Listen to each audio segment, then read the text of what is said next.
Okay, we are 2 minutes to 3. Elson, shall we start? Yeah, let's do that.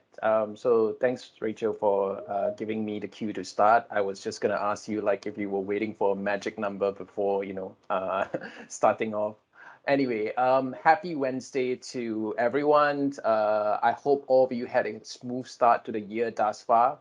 And thank you all for joining us today. So my name is Elzon. I'm based in Singapore. I lead Cartus Global Telemobility Practice in Asia. I actually almost started the opening with another Happy New Year greeting, but I decided that 19 days into 2022, this might be getting a bit old. What is never old, though, has been the Carter's series of global mobility insights that we have been hosting for you. I'm delighted to start our 2022 with our Mobility Insight webinar. And today's topic is about the relocation journey of your employees and the evolving factors that we need to consider. More on that later, but let me touch on some housekeeping notes first. So as you can see, we're using Teams today. If you're accessing this webinar on the app or through your browser, you should be able to see the slides that we are displaying now. To ensure minimal disruption and to keep everyone's focus on the presenters, we have muted all participants on this conference. However, if you have any questions for us at any time, you can key them into the Q&A section at any time during this webinar. They will be reviewed by our moderator before they are published. Once published, you can cast your votes for them. We'll aim to answer as many questions as we can during the Q&A segment. But in the event that we cannot, we will aim to address the most upvoted questions first. The chat function is also available to you. So if you'd like to share your comments or participate in our poll during this webinar, you can do that in the chat. Also, the webinar is being recorded. A link to the recording will be shared with you post-session. Rachel, our marketing manager, she's helping me to host you today. So you can raise your hands virtually to get her attention at any point in time, okay? Now, on to the agenda with the housekeeping done. As you are reading this slide, I'll bring you back to what I said earlier, the delivery of an optimal employee experience during their relocation journey. That has always been the aim, right? Because who wants to go on a journey fraught with challenges and stresses and complications? That is hardly the kind of experience that you want your organization's top talents to encounter. Of course, the war for talent, it has been intensifying, especially in the past 1 year, where job vacancies have consistently outpaced job applicants. A subpar relocation journey actually puts a lot of distance and friction between your organization and the employee. An optimal relocation journey, on the other hand, it can be a delighter, a positive moment of truth for your employees, and even become a differentiator in the employee value proposition. Now, my presenters today, they will give you an idea of the customer experience or CX during that relocation journey. They will share with you the touch points that build towards CX and how you can plan for an optimal customer experience when you're looking at each of those touch points. In addition, we will also be sharing with you a case study of how we co-led a CX project for one of our top clients who are themselves user experience leaders and experts in their industry. So let me introduce you to your presenters, Lee and Maria. Lee, she's one of our directors of Global Talent Mobility in Asia. She's based in Singapore. She oversees the relocation operations for her clients in APAC. In addition to her regional role, Lee is also the global engagement leader for a number of our Cartus clients. Also in Global Talent Mobility, we have Maria. She's one of our managers based in Singapore, serves as our client's primary point of contact for all service delivery matters. In the past couple of years, Maria has also been our global lead in managing our COVID-related business contingency protocols and communicating those plans and impact to our external stakeholders. Maria also had the chance to co-lead a user journey experience mapping project together with one of our client organizations, which she will share in more details with you. Both Lee and Maria are customer experience experts, and at the end of the webinar, you should be able to walk away with an idea of how you can make a positive difference to your employees' relocation journey. So without further ado, let me step back and let me give this virtual space to Lee. Thank you for the grand opening, Alzon. Hi, everyone. It's Very a pleasure. Very grand indeed. Hi, everyone. It's a pleasure to have you with us this afternoon. With vaccination programs being implemented throughout the world, it is no surprise that organizations are also looking ahead to the future of mobile talent deployment. Global mobility leaders are increasingly referring to the concept of CX, or customer experience, to capture what mobile talent will encounter during their international journey. Now, how do organizations provide mobile talent with an impactful, customized experience while adhering to global mobility policies, fulfilling duty of care, and while balancing business objectives? In the Cartus Relocation Playbook series launched in 2020 and 2021, several of our global talent mobility leaders collaborated with our clients to provide insights on how organizations are tackling some of those challenges. Now, as global mobility prepares for the resumption of international assignments, it is now necessary to re-examine what customer experience entails. I would like to now pause and invite you to take a poll on the following question using the chat box function. And the poll question is, in your opinion, what is the most critical component for a good customer experience? The poll is now up in the chat box. I hope everybody can see it. Please go ahead to select the option from customer service, compensation package, cross-cultural training, user-friendly technology, and flexible policy benefits. And let's give everyone 15 seconds to get a vote in. I see votes coming in. And while you're submitting a vote, I think it would be accurate to say that all these 5 options make up a big part of the customer experience. There might be a shift in how they rank today as talent increasingly require high-touch care and reassurance to relocate. Shall we take a look at the results now?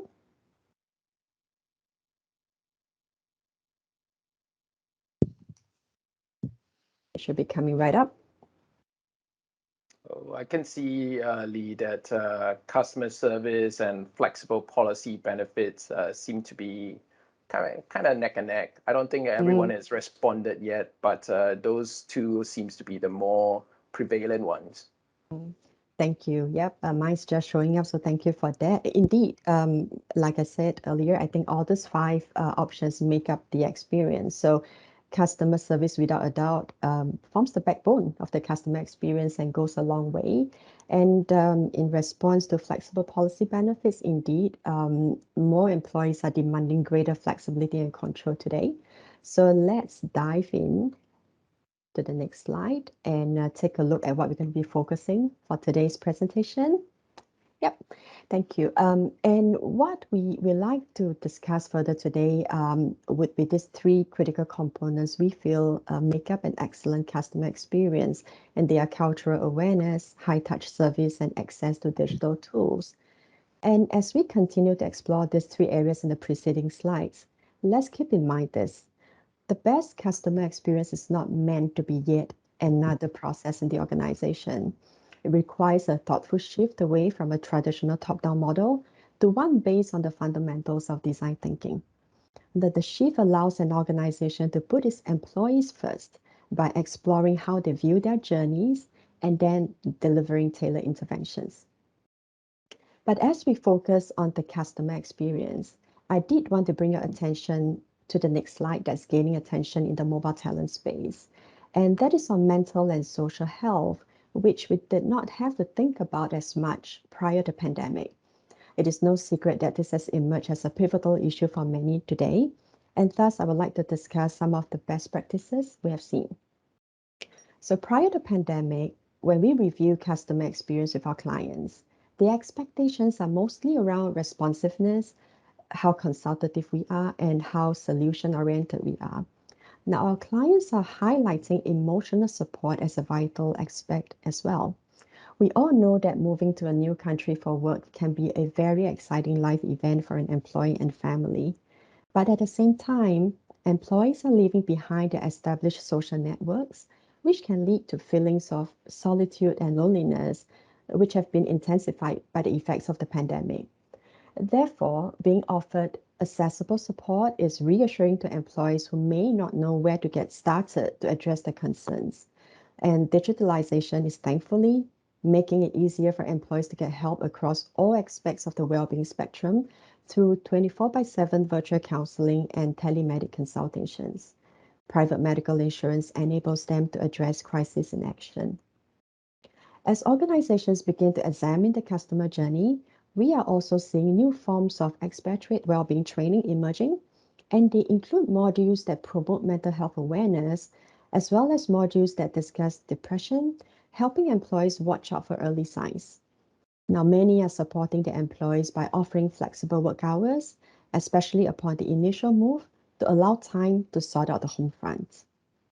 Lastly, making sure that employees have access to the Employee Assistance Program, as well as local support groups who can introduce employees to colleagues in the office and provide insider knowledge about local living, can make a huge difference. Relocation does not have to be so stressful if the correct support network is in place. And moving on, let's explore how the customer experience is supported by the availability of digital tools and technology. In just a few months' time, the COVID-19 crisis has brought about years of change in the way organizations do business. Digitization has stepped in to bridge the gaps left by mandated shutdowns and social distancing measures. Now, millions of people around the globe work, learn, play, and shop digitally.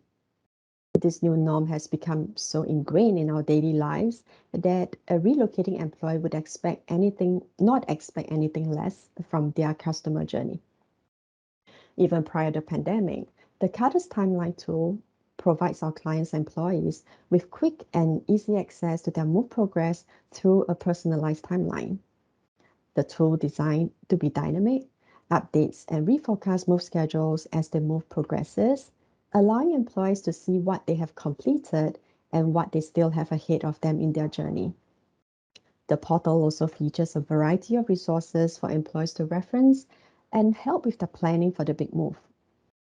For those who prefer to be in greater control of their move, milestone markers and alerts keep them on track, while clearly labeled tasks guide them to key steps where they need to take action. Where our clients offer a flexible approach to their policy, employees can model potential benefits packages using the Cartus Benefits Builder tool before their moves begin. Then choose the services that work best for them and their family. By experimenting with different combinations, employees can create a personalized relocation experience as unique as they are. In closing this slide, I would like to highlight that as we rave about technology, we must not forget that customer experience is more than a nice looking user portal in today's digitally powered personalization age.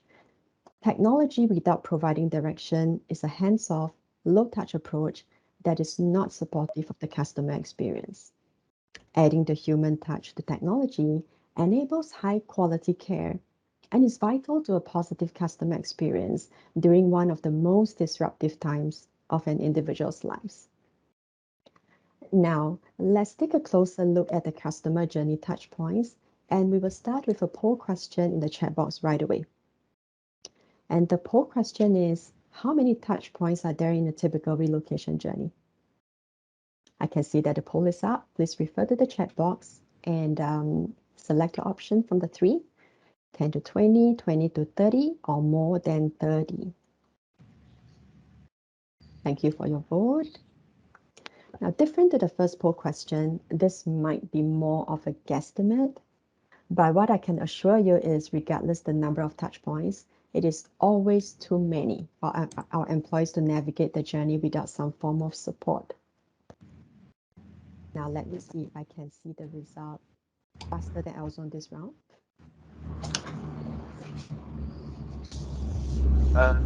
Again, that's probably, not everyone has responded yet, but certainly, folks have kind of fallen into the 20 to 30 or more than 30 touch points.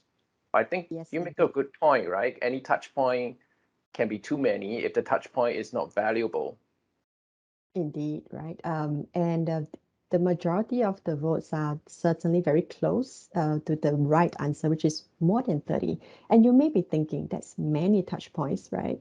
Although so, we can now say it was a lot more predictable because the reality of relocating in the current world includes longer immigration approval timeframes, additional entry requirements for some locations, longer shipment transit time, additional temporary stay in quarantine facilities, etc.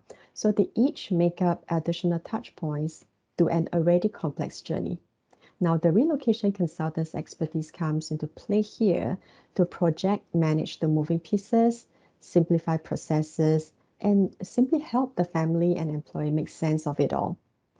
Now, from the time an employee accepts an assignment, the consultant takes over the role as a dedicated point of coordination for the move to progress.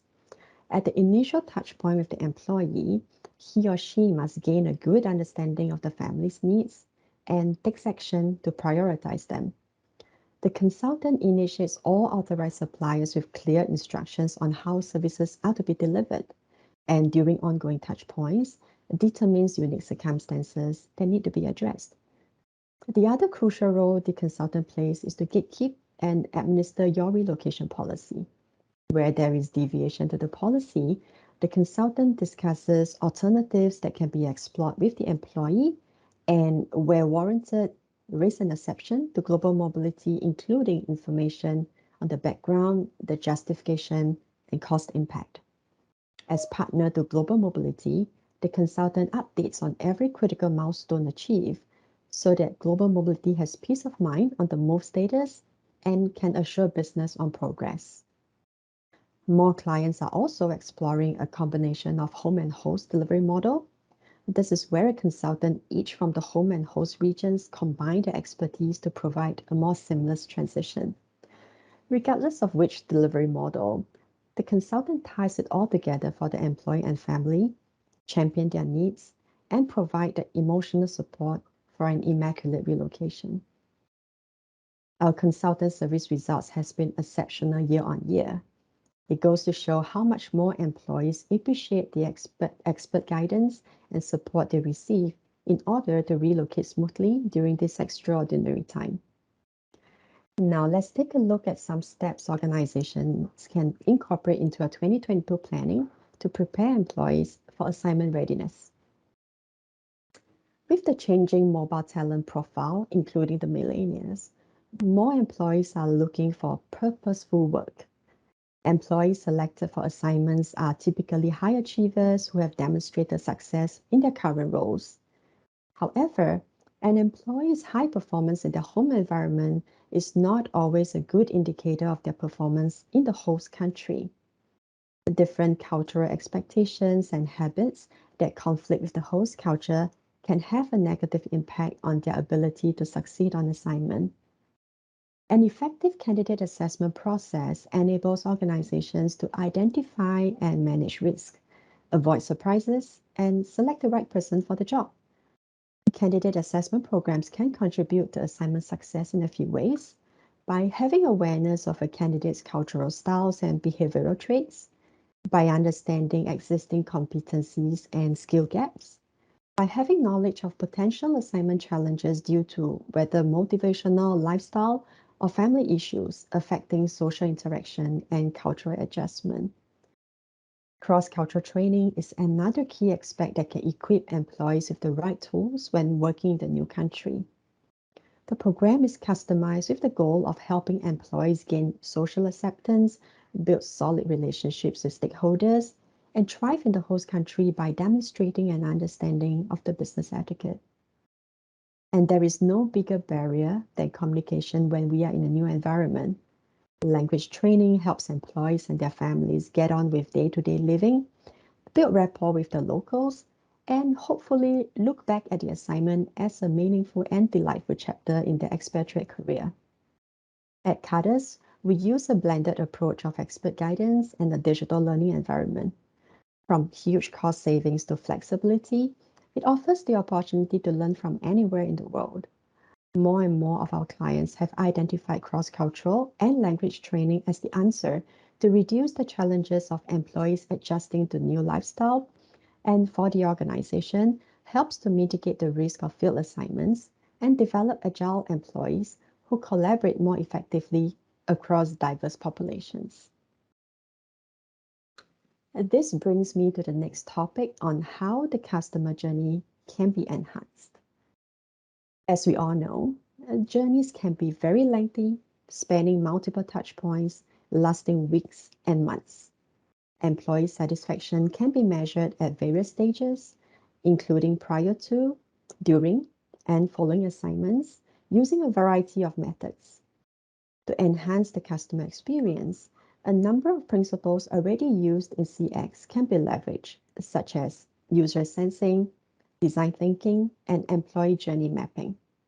There are many existing sources of information which can be drawn upon to understand employee sentiment, such as informal employee feedback, voice of the customer, surveys, and pulse checks.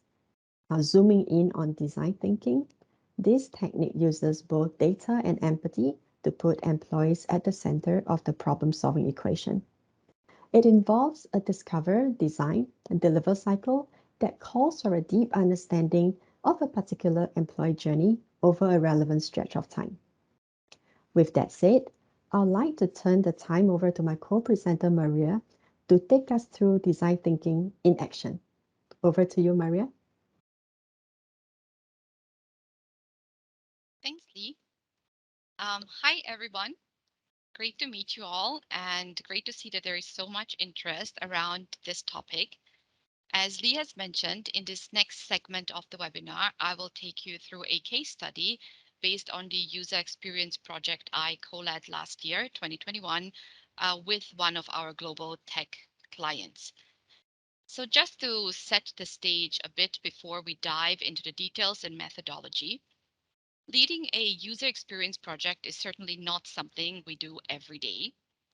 It is based on an in-depth understanding of the client culture and the employee profiles, but also how mobility is positioned and integrated in the wider structure of HR operations. Before embarking on this project, we had worked with the client for more than 5 years and had successfully supported service delivery as well as key mobility projects across 3 regions. One thing I would like to highlight before we start, there are many different approaches how we look at or assess user journeys. The angle that you take and the method that you subsequently apply to your project depends on what are you trying to solve for? What are the things that you would like to understand from your user's point of view? And ultimately, what are you going to do with that understanding? For this project, we determined that we wanted to go with a so-called current state versus future state journey map. And I will take you through this process in more detail in just a bit. And another thing I would like to call out is that in real life, this project from kickoff to wrap up took approximately 4 months of continuous work with 6 to 8 team members, weekly, sometimes bi-weekly 1 to 2 hour calls, and an additional 1 to 2 hours a week for prep work or homework for the individuals or the breakout teams within the project. So it required a ton of focus and dedication from the project team, in addition to handling added complexities of service delivery due to the pandemic in their day-to-day jobs. Anyhow, for the purpose of what we can cover today within our very limited time frame, I have indeed attempted to summarize the project into the next 6 slides or so. So going back to the design technique that we chose for our project, the so-called current versus future state journey map, this choice was based on what we were trying to solve for. So our starting point. And that was, as a global team, we had achieved all-time high service scores, and I'm talking upwards of 95% satisfaction in the previous year, despite the pandemic impact. So our goal And at the same time, our challenge was to, of course, maintain or maybe even further exceed these scores in the new year. At the same time, while we had achieved fantastic service results, there was a recurring level of noise around certain areas of service delivery. The noise did not necessarily affect scores, but it was obviously impactful enough for users to note them in their comments or sometimes even escalate. And also when we compared feedback and scores of seemingly similar relocation scenarios, we realized that we could not always pinpoint why one experience was stellar while the other one had gone sour. So the third component we tried to solve for was an effective method to replicate, of course, that stellar experience. From this initial baseline, we went on to define three main goals for our project. First and foremost, we wanted to enable our customers to make this key event in their life, namely the move to a new role in a new location, a success. For this, we needed to fully understand their make or break moments throughout the journey. And second, we aim to redefine experience more along key success factors rather than service scores, so that we can apply those success factors consistently across all relocation journeys. And third, we aim to optimize collaboration across the wider team, meaning internally at Cartus, across the many functions involved in the experience, but also externally between our teams and the client's mobility teams. If everybody's focus is on the user and their experience, we will ultimately work towards one common goal, be better aligned, and be able to work more effectively. The first step in creating the user journey map is to define and map out meaningful phases of the journey itself. We based ours on the actual bespoke process and touch points, as well as some general stages of the relocation cycle. Some things here will look familiar to most of us, stages like the first contact, the arrival, the post-arrival. For each of these stages, we considered the actions which the user was performing. For example, in the initial phase, users are receiving and reviewing lots of communication. They're speaking to a whole lot of people. They're trying to make plans. They're trying to stay organized. Then we considered their feelings in that particular stage. So staying with the example of the initial phase, this can be a whole portfolio of very different feelings. Folks are excited. They can't wait to get going. But at the same time, they can be very anxious about the unknown, very confused about the process, the many contacts, roles, responsibilities. So what are their expectations and needs during this stage of the process? Again, looking at the initial phase of their relocation, they certainly need guidance. They need clarity. They need promptness, especially if they are very impatient and very excited. We went on to repeat this method for all the stages that we had designed and looked at it from several angles, applying different so-called personas. For example, a single new hire versus an experienced mid-management level employee with a family and maybe even a pet. Typically, if you do this part of the relocation journey in a traditional way, so in person, in a meeting room with the full project team, maybe even with the client and maybe even with some users, you will usually end up with walls and walls full of post-its in different colors and shapes, which will provide you a powerful and very detailed outline of what your user is going through. Of course, given last year's situation, our team replicated this in a virtual environment and arrived at a virtual wall full of lively emoticons and symbols, something like the extract I've included in this slide. The actual one, particularly the very first raw version, needed something more like a scroll size-wise. That's how granular it actually went for us. In the second step of the journey mapping, we then set out to understand the current state of our user experience. So what does this mean? It means that we wanted to get an in-depth understanding how our users are being serviced right now in the current state.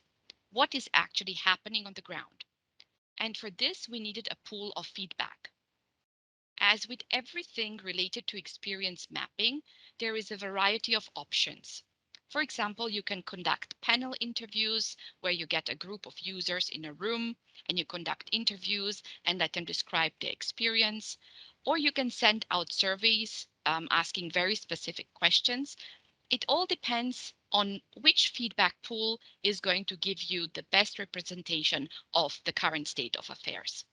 For our project, we decided to look at user comments from different sources over the period of the previous 18 months. So there were comments from our evaluations, comments from the client's internal survey, comments from escalations. In the end, we had a pool of about 1,500 different comments, which we analyzed and bucketed first based on their sentiment. So is this a smiley user, a frowny user, maybe a user there's neither here nor there? And then we would categorize their comment based on the phase of the journey that it was related to. Was the sentiment related to their Cartus consultant, or maybe one of the suppliers, or maybe the policy itself? And then what was the issue? Was the information wrong, incomplete, unclear, delayed? And since we were looking at such a large pool of feedback, our focus was to pinpoint comments which provoked a strong reaction when we analyzed them. For example, when we had a strong positive feedback, team members would clap, celebrate, and in a virtual meeting room, you can show all kinds of reactions very promptly and easily by clicking on respective buttons. And equally, the team would go silent. They would feel sad or even embarrassed to a certain degree when strong negative sentiments were analyzed. We came across comments that made us go, wow, like if I was moving, this is how I want to be treated. These sentiments were folks mentioned things like expert advice. I felt cared for like by a family member. And then again, we also came across comments where we could actually feel the pain caused by the experience. Things like, I felt lost, I was disappointed.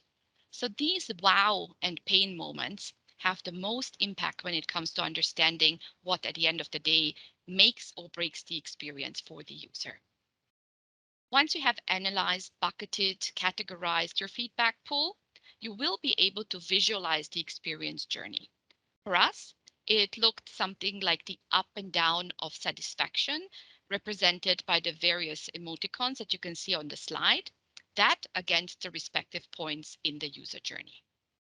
And this visualization is very powerful because it allows you to present the state of experience at different stages pretty much at one glance. So then we took a deep breath because we accomplished so much, right? We had mapped out the journey, we had assessed its current state. So what was next? Well, that's actually where the real work started. First, it's back to the drawing board to design our desired state of the journey. So looking at the needs of the relocating employee, at the wow moments, the successes, the opposite of the pain moments, what would the ideal journey look like? Maybe that desired state where every interaction meets the expectation, every make or break moment is a success, and every process is designed with the user in mind. So once we have that, is off to a comparison of what is it that the user is experiencing versus that desired or ideal state. And you can guess that this will naturally lead to a gap analysis. In some areas, the gap will be very small. In others, it will be bigger. In others, it may be even closer to the size of a canyon. The focus ultimately came around to how do we close those gaps? How do we build bridges across those canyons? And we found that one of the challenges of doing a gap analysis as a result of a journey mapping exercise is actually the level of detail that was available to us. It seems like everything and anything requires action. So the danger here is that out of the sheer effort to fix everything, one gets lost in the detail and ends up changing nothing. A good approach to manage this detail overload is to, again, reflect on the make or break moments, the key success factors, and then close those gaps that will have the biggest noticeable effect on the experience. After you have put in this much work to close the gaps towards your ideal journey, you don't want this to be a one-hit wonder, but you want to be able to sustain that desired state, which will now hopefully turn into your actual state, your reality. Therefore, a big part of this execution stage of the project was to define and implement a framework that will support those sustainability efforts. What we focused on as key pillars for our framework were manageable, consistent quality control measures, tools and resources, as well as continuous training for our global teams. Finally, yet importantly, we wanted to be able to quantify the effects of the implemented changes on the actual experience. So, Maria and team, you have spent many hours, over 4 months, working on this. What outcome can we now expect to see? Based on the feedback, we analyzed the gap analysis. We identified specific achievable percentage point improvements related to 3 areas, which we had identified as having the biggest positive impact on our user journey. Year over year, we want to see substantially less negative sentiments on areas related to the clarity and accuracy of communication, as well as substantially less negative experience in the expense reimbursement process. Additionally, our changes aim to reduce the consultant's admin time up to 20%, and this is time which will directly be reallocated towards actually caring for the user, with hopefully further positive impact on the experience. Overall, and beyond just the metrics, for our wider team, this project was an enormous opportunity to set the course for a continued trusted collaboration with the client.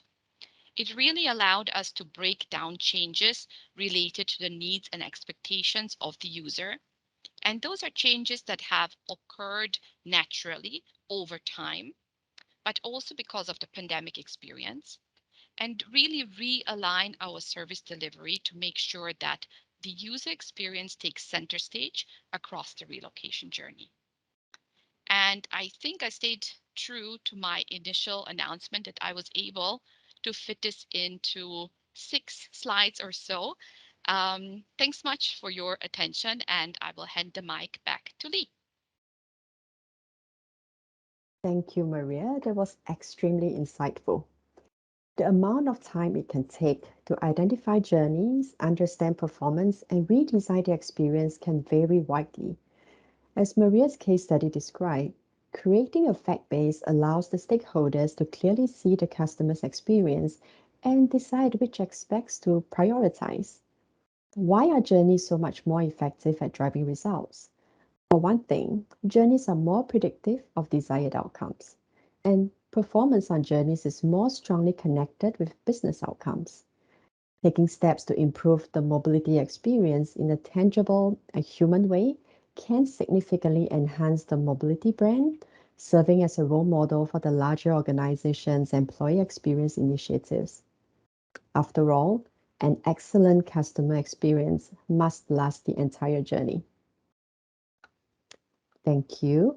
We have now concluded our presentation for today's webinar. Thank you very much for staying with us. We hope the content and discussion has been useful for you as you contemplate what the 2022 customer experience will look like for your mobile talent.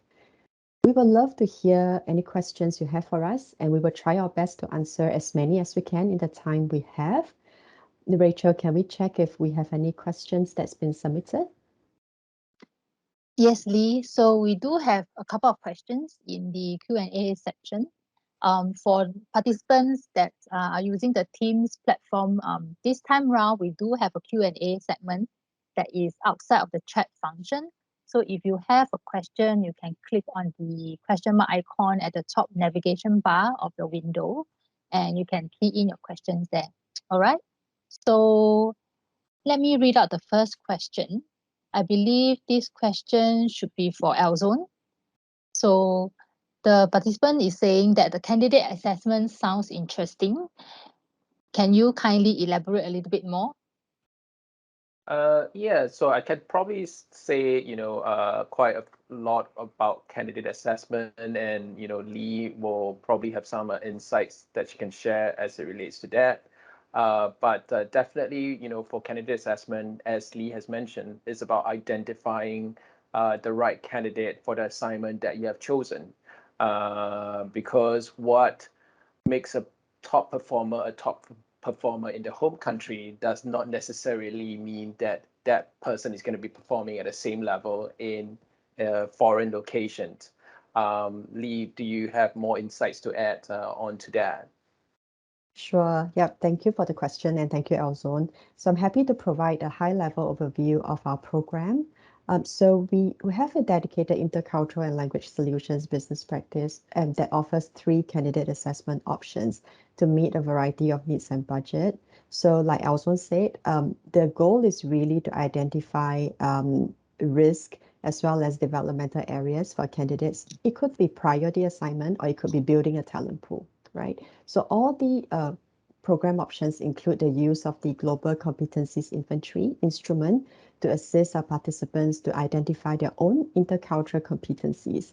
And the options can vary from an online assessment tool that can be taken really conveniently, or a 3-hour webinar, to a comprehensive full-day face-to-face program. So just to touch on the latter 2 programs, there will be Cartus certified assessors who collaborate with the candidate and partner in the family to surface motivations and expectations. I think that was touched on as well when I was presenting on that piece. Depending on the program selected, so the outcome includes detailed feedback reports, customized developmental plans, and that is really driven by the assignee or the candidate themselves, because they will need to focus on the results of the tool and decide what, to be honest with themselves first, and then to decide really what is the gap that they may have to bridge if they will be moving to this particular new location, right? And for the organization, the outputs will be they can expect will be verbal feedback, very detailed verbal feedback, as well as risk ratings, along with key recommendations for how the organization can best support the assignment and increase the likelihood of success. It doesn't mean to say that the candidate assessment is to filter out candidates who are not suitable, but rather I think we all acknowledge that everybody has got different competencies and skill gaps that may conflict with the host location. And the purpose of the candidate assessment is really to help the candidate be successful on assignment. I hope that was helpful. If you would like to learn more, we will be happy to be connected to discuss in greater detail after the webinar. And please reach out to our host, Rachel, to indicate your interest, and we will be in touch. Yep, Thank you for the definitely. question. Yeah, back to you, Rachel. Yeah, thanks, Lee, for the detailed elaboration. So we do have one last question before we close. And I believe this question is for Maria. So the participant is asking, how are employee sentiments tracked, and are they collected in real time?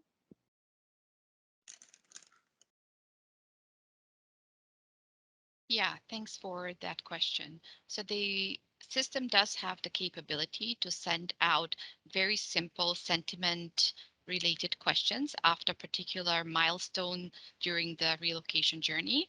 So it is nothing like your usual evaluation that might be very wordy and ask you for a lot of context. It is a simple 5-star rating where then it is visible to the consultant whether that particular milestone has been completed successfully or not, and where they're then able to follow up and make sure that they maybe rectify any things that are not going according to the employees' expectations. Yeah.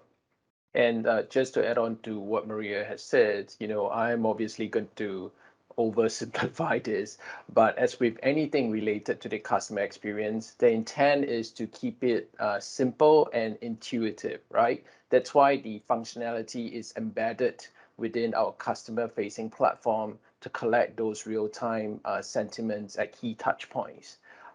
In addition, the sentiments itself, they are collected as part of the data that we can report out to clients.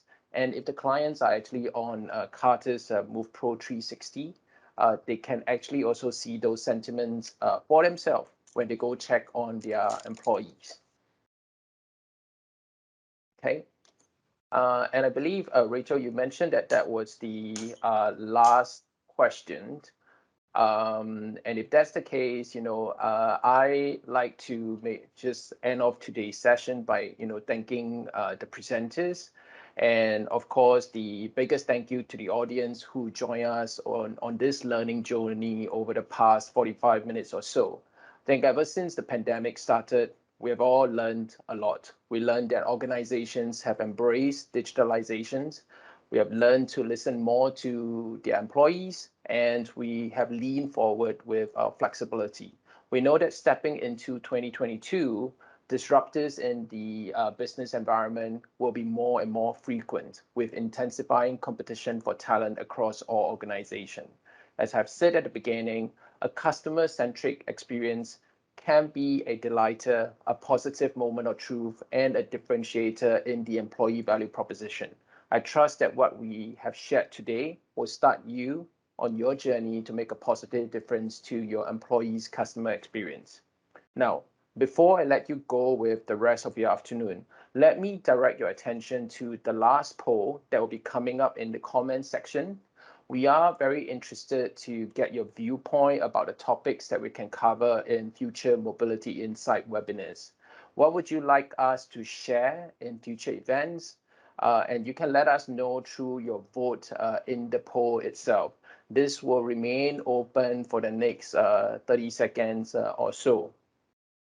And with that, thank you for providing us with that valuable voice of the customer. We look forward to host you again on the next Cartus Global Mobility Insight, and have a wonderful rest of the week ahead.